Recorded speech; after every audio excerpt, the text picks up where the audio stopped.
So for this recipe, I have 1 cup of white spelt flour, 1 cup of chickpea flour, a dash of cayenne pepper, a 1/4 teaspoon of oregano, a 1/2 teaspoon of basil, 1 teaspoon of fennel seed, and I also put a 1/2 teaspoon of sea salt and a few dashes of red pepper flakes. So you want to go ahead and get that nice and stirred together.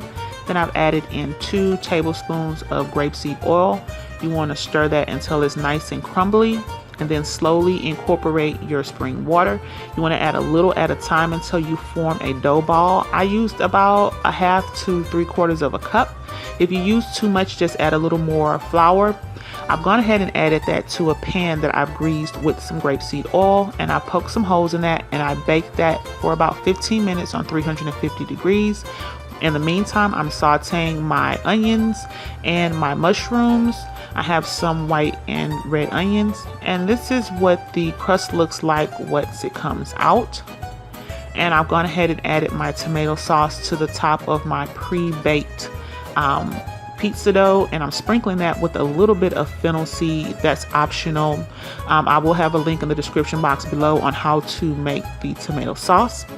And then I'm going to top this with my sauteed veggies as well as some bell peppers that I've sliced as well. And I've baked that for about 15 to 20 minutes. And on half of it, I did pour some of the alkaline mozzarella.